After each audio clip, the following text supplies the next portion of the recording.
কি স্কিল শেখা উচিত 2025 সালের জন্য যেন আপনি মাসে $1000 থেকে $5000 পর্যন্ত আয় করতে পারেন?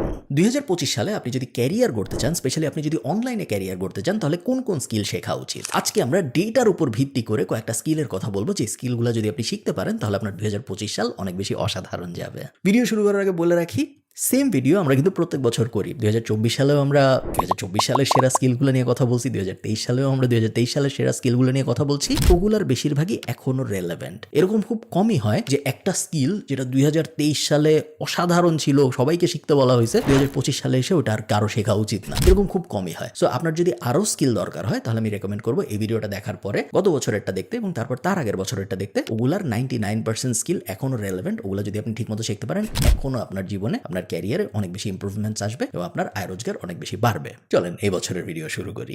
1 number skill AI and machine learning. আপনারা এটা জানেন, এখানে কোনো সারপ্রাইজ নাই। যত র্যাঙ্কিং হয়েছে 2024 এবং 2025 এখন পর্যন্ত, প্রত্যেকটা র্যাঙ্কিং এ, পুরো দুনিয়া যত র্যাঙ্কিং হয়েছে প্রত্যেকটা র্যাঙ্কিং এ দেখা গেছে এআই এবং মেশিন লার্নিং এক্সপার্টদের চাহিদা আকাশ ছুঁয়ে যাচ্ছে। মানুষ পাগলের মতো এআই ইঞ্জিনিয়ার্স খুঁজতেছে, মানুষ পাগলের মতো এমএল এক্সপার্ট খুঁজতেছে। এবং যদি আপনি এআই বা মেশিন লার্নিং এর জগতে এখন ঢোকেন, পারফেক্ট টাইম ন্যাশনাল মার্কেটে অথবা ইন্টারন্যাশনাল মার্কেটে খুব ইজিলি বছরে 1 লাখ, বছরে 1.5 লাখ ইউরোর, একটা ইউরো বলতেছি কারণ আমি ইউরোপের মার্কেটের কথা বেশি জানি, আমেরিকান মার্কেটের দিকে আপনি গেলে রিমোট জব $1.5 লাখ বেতন পাচ্ছে, এরকম মানুষ কিন্তু বাংলাদেশে আছে। প্যাসিভ জার্নালের ভিতরে আমাদের নিজেদের মেম্বার্সরাই আছে, এই কারণে আমি খুব ভালো মতো জানি। এবং আপনার দ্বারাও এই জিনিস সম্ভব। আপনি যদি এআই বা এমএল এর দুনিয়া যাইতে চান তাহলে দুইটা অ্যাঙ্গেলে আপনি আর্টিফিশিয়াল ইন্টেলিজেন্সকে অ্যাটাক করতে পারেন। 1 নাম্বার অ্যাঙ্গেল হলো সফটওয়্যার অ্যাঙ্গেল, কোডিং অ্যাঙ্গেল, এবং 2 নাম্বার অ্যাঙ্গেল হলো সফট স্কিল অ্যাঙ্গেল বা মার্কেটিং অ্যাঙ্গেল। মনে করেন আপনি ঠিক করলেন আপনি ইঞ্জিনিয়ার হবেন, সো এআই ইঞ্জিনিয়ার বা এআই কোডার, এই ধরনের একটা ক্যারিয়ারের দিকে আপনি যাবেন। সেই ক্ষেত্রে আপনার যে লার্নিং পাথ, আপনার যাদের শিখতে হবে, তা কিন্তু পুরোপুরি আলাদা। পরের আমি যেটা ব্যাখ্যা করবো ওইটার থেকে।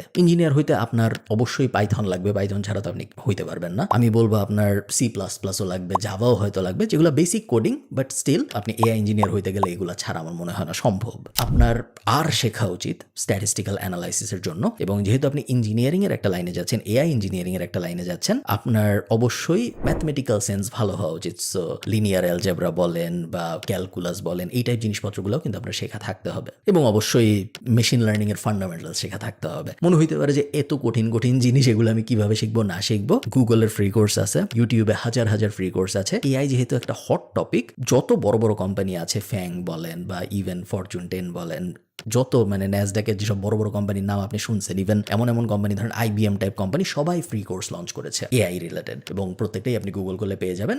একই সাথে প্ল্যাটফর্মরা, যেমন ধরেন কোর্সেরা, তারপরে আরো যেসব অনলাইন কোর্সের প্ল্যাটফর্ম আছে, ওরা সবাইও এআই নিয়ে কোর্স লঞ্চ করেছে এবং বিভিন্ন ইউনিভার্সিটিও এআই নিয়ে ফ্রি কোর্স লঞ্চ করেছে। হার্ভার্ডের তো অনেকদিন ধরেই কোডিং এর একটা কোর্স ছিল, অনেক ফেমাস, বাট অন্যান্য ইউনিভার্সিটিও কিন্তু লঞ্চ করেছে এআই রিলেটেড কোর্স, এবং যার মধ্যে কোডিং একটা বড় পার্ট। সো ওই দিকে আপনি যাইতে পারেন। আমি যদি হইতাম আমি ওই দিক থেকেই শুরু করতাম। এই ভিডিওর স্পন্সর ট্যাপসেন্ড, যেটা হলো এক দেশ থেকে আরেক দেশে টাকা পাঠানোর একটা অ্যাপ, যেটার অ্যান্ড্রয়েড এবং আইওএস দুইটা ভার্সনই আছে। অন্যান্য অ্যাপ ব্যবহার না করে ট্যাপসেন্ড ব্যবহার করার মেইন সুবিধা হলো 5টা। 1 নম্বর সুবিধা, জিরো ফি অন ট্রান্সফার। টাকা পাঠাইতে বা যিনি টাকা রিসিভ করতেছে তার টাকা রিসিভ করতে কোনো এক্সট্রা টাকা পয়সা খরচ হয় না। সেকেন্ড বেনিফিট, খুবই ভালো এক্সচেঞ্জ রেট। আপনি আজকে যত টাকা পাঠাচ্ছেন, আপনি আজকে যদি $1 পাঠান, ওই $1 সমপরিমাণ ওই দিনের সর্বোচ্চ বিডিটি যেটা, সেটাই আপনি পাবেন ট্যাপসেন্ড ব্যবহার করলে। 3 নম্বর বেনিফিট, ফ্লেক্সিবল পেমেন্ট মেথড। আপনি যাকে টাকা পাঠাচ্ছেন সে তার ব্যাংকে, তার নগদে, তার বিকাশে সিক্রেট পিন দিয়ে কোনো একটা ব্যাংক থেকে উঠাতে চাইলে সেভাবে, মোট কথা তার টাকা উঠাতে কোনো এক্সট্রা ঝামেলা পোহাইতে হবে না, যেটা একটা বড় বেনিফিট। 4 নম্বর, যেটাও একটা খুব বড় বেনিফিট, সেটা হলো কুইক ট্রান্সফার স্পিড। আপনি আজকে টাকা পাঠাইলেন, সে 1 বছর পরে টাকা পাবে এরকম না, বাট তাড়াতাড়ি সে টাকাটা পেয়ে যায়, যেটা খুব ভালো একটা ব্যাপার। UK, USA, Europe, Canada, UAE এবং অস্ট্রেলিয়া, এই 6 জায়গায় এই মুহূর্তে ট্যাপসেন্ড অ্যাভেলেবল। আমি ডেসক্রিপশন এবং ফার্স্ট কমেন্টে সব লিঙ্ক দিয়ে দিব অ্যাপ ডাউনলোড করার জন্য। আপনি যদি কেএফ কুপনটা ব্যবহার করেন, তাহলে আপনি যাকে টাকা পাঠাচ্ছেন সে, আপনি যত টাকা পাঠাচ্ছেন তা তো পাবেই, তার সাথে 10 ক্রেডিট এক্সট্রা পাবে। সো ফর এক্সাম্পল, আপনি যদি $100 পাঠান, তাহলে যিনি রিসিভ করতেছে সে $110 সমমূল্যের বিডিটি পাবে,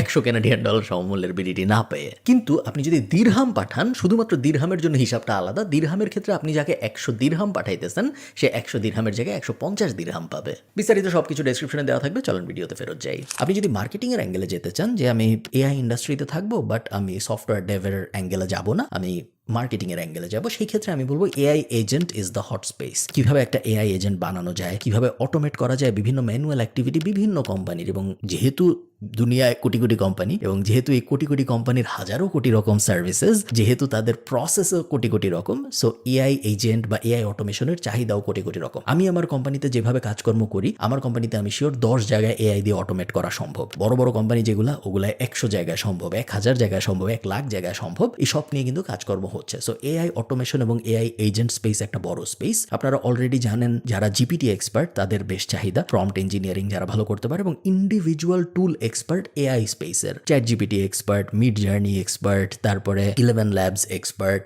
এই ধরনের যে ইন্ডিভিজুয়াল টুল, সেই টুলের একজন এক্সপার্ট, এরকম মানুষের চাহিদাও কিন্তু বাড়তেছে। 1 বছর আগেও আমরা জানতাম না যে 11 ল্যাব এক্সপার্টদের মানুষ $13 পার আওয়ার দিয়ে হায়ার করবে, বা মিড জার্নি এক্সপার্টদের মানুষ $40 পার আওয়ার দিয়ে হায়ার করবে। এগুলো কিন্তু এখন অহরহ হচ্ছে। কেন হচ্ছে? তার কারণ এনাফ সাপ্লাই নাই মার্কেটে।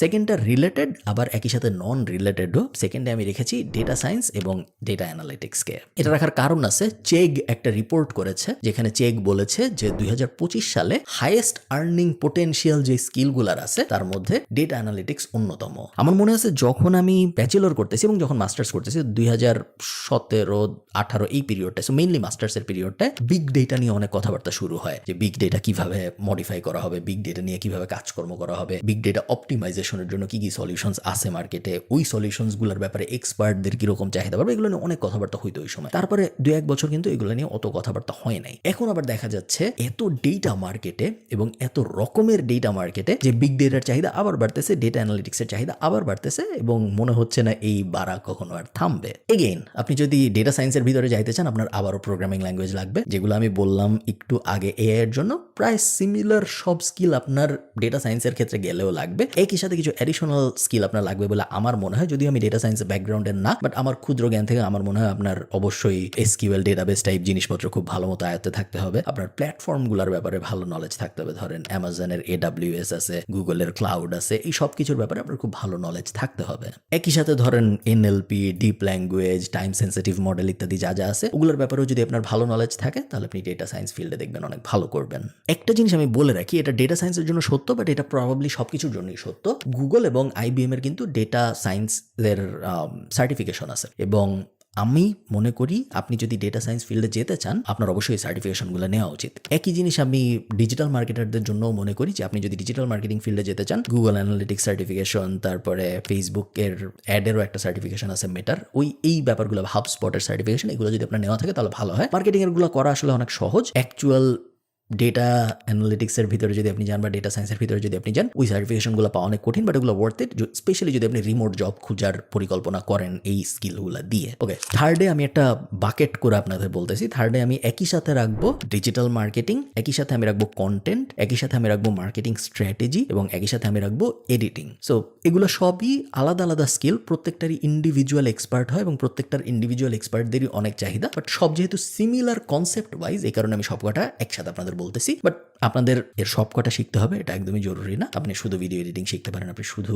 ডিজিটাল মার্কেটিং স্ট্র্যাটেজি শিখতে পারেন, আপনি শুধু সোশ্যাল মিডিয়া স্ট্র্যাটেজি শিখতে পারেন, ইভেন আপনি ইন্ডিভিজুয়াল সোশ্যাল মিডিয়া ধরে ধরেও শিখতে পারেন। শুধু টিকটক এক্সপার্টদেরও অনেক চাহিদা, শুধু ইনস্টাগ্রাম এক্সপার্টদেরও অনেক চাহিদা, শুধু ফেসবুক এক্সপার্টদেরও অনেক চাহিদা। এই জিনিস বলতে আমি আসলে কি বোঝাচ্ছি? আমি মেইনলি বোঝাচ্ছি বর্তমান যুগে এসে সব কোম্পানি ডিজিটালে চলে আসছে।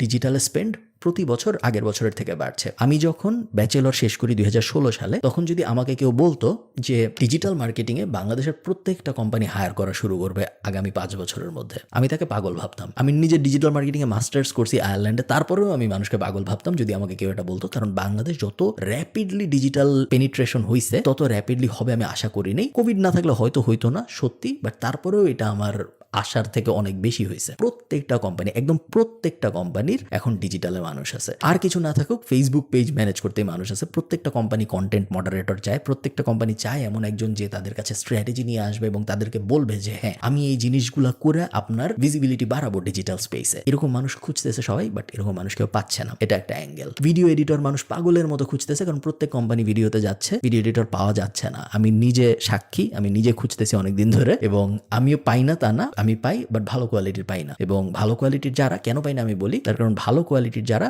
তারা অলরেডি ইন্টারন্যাশনাল মার্কেটে চলে যায় শেখার পরেই, বাংলাদেশে বসে তারা ইন্টারন্যাশনাল কাজ করা শুরু করে এবং তাদের আমরা এফোর্ড করতে পারি না। আর বাজে কোয়ালিটির যারা তারা ইন্টারন্যাশনালিও কাজ পায় না, আবার তাদের আমরাও চাই না, কারণ তারা বাজে কোয়ালিটির। সো মার্কেটে একটা বিশাল ভ্যাকিউম আছে ভালো কোয়ালিটির মানুষের। এডিটিং দিয়ে আমি এক্সাম্পল দিয়ে বোঝালাম, বাট সব ফিল্ডেই। এবং প্রতিনিয়ত ডিজিটাল মার্কেটিং এর চাহিদা যেভাবে বাড়তেছে, এই জিনিস যদি আপনি শিখতে চান এখন, আগে শিখতে পারলে আরো ভালো হইতো, বাট এখন একদম পারফেক্ট সময় এই জিনিসের ভেতরে ঢুকার।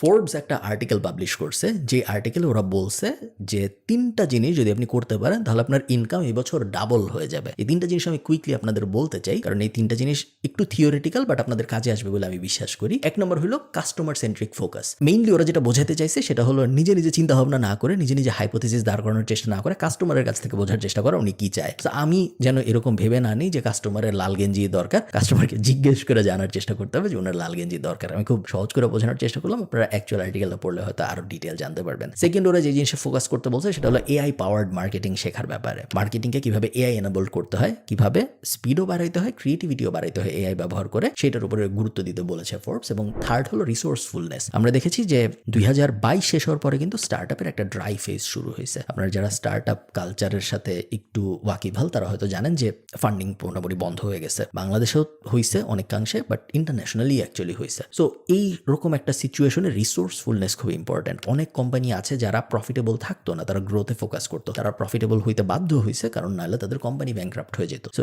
এই ধরনের জিনিসগুলোর উপরে ফোকাস করতে মেইনলি বলছে ফোর্বস রিসোর্সফুলনেস কথাটা ব্যবহার করে। সহজ বাংলায় বলতে গেলে আপনার সীমিত সম্পত্তি ব্যবহার করে ম্যাক্সিমাম আউটপুট জেনারেট করাকে আমরা রিসোর্সফুলনেস বলি। লাস্ট একটা জিনিস, আমি জানি ভিডিওটা বড় হয়ে যাচ্ছে, আপওয়ার্কও একটা আর্টিকেল পাবলিশ করছে। যে আর্টিকেলটা মূলত কিভাবে একজন ফ্রিল্যান্সার হওয়া যায় 2025 সালে, এটা নিয়ে পুরো আর্টিকেলটা আপনার পড়া জরুরি না, বাট ওই আর্টিকেলটার মধ্যে ওরা একটা লিস্ট দিছে যে কোন কোন ফ্রিল্যান্সিং স্কিল আপওয়ার্ক প্ল্যাটফর্মটার ভিতরে ওরা মনে করতেছে সবচেয়ে বেশি ডিমান্ডিং হবে 2025 সালে। এবং ওরা এই ডেটাটা করছে 8000 স্কিলের উপর ভিত্তি করে, 180টা ক্যাটাগরির উপর ভিত্তি করে। এবং আপওয়ার্ক দুনিয়ার সবচেয়ে বড় ফ্রিল্যান্স মার্কেট প্লেস। এই স্কিল লিস্ট আপওয়ার্ক এই কারণেই দিচ্ছে কারণ এই স্কিল লিস্টে কাজ আছে। সোজা হিসাব 1 নম্বর আছে সফটওয়্যার ডেভেলপমেন্ট, 25% আপওয়ার্কের কাজ। আপওয়ার্কের টোটাল যত কাজ পাবলিশ হয় তার মধ্যে 25% সফটওয়্যার ডেভেলপমেন্টের। সেকেন্ডে আছে রাইটিং, থার্ডে আছে ডিজিটাল মার্কেটিং, ফোর্থে আছে ওয়েব অথবা মোবাইল ডেভেলপমেন্ট, এরপরে ফিফথে আছে গ্রাফিক ডিজাইনিং। বাকিগুলো আমি আরো তো বললাম না, ট্রান্সলেশন, কন্টেন্ট ডেভেলপমেন্ট ইত্যাদি ইত্যাদি। আপনারা যদি ডিটেল চান আপনারা গুগল করে পড়তে পারেন, বাট ফার্স্টের 5টাই আমার বেশি ইন্টারেস্টিং মনে হয়েছে, কারণে আমি আপনাদের সাথে শেয়ার করলাম। ভিডিওটা একটু লেন্দি,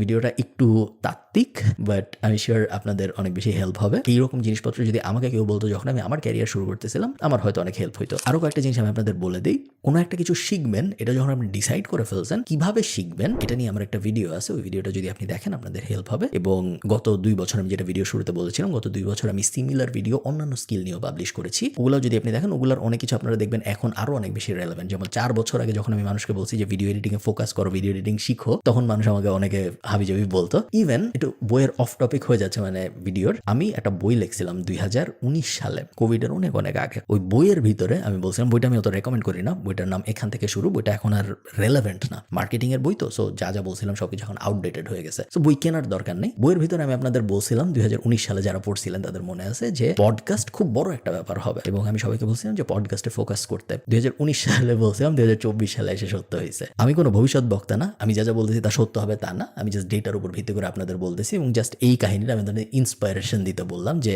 আমি যা বলতেছি একটু সিরিয়াসলি কনসিডার করেন, আপনার লাভই হবে, হয়তো ক্ষতি হবে না। ভালো থাকেন সবাই, সবার সাথে আমার দেখা হবে পরে কোনো একটা ভিডিওতে। টাটা।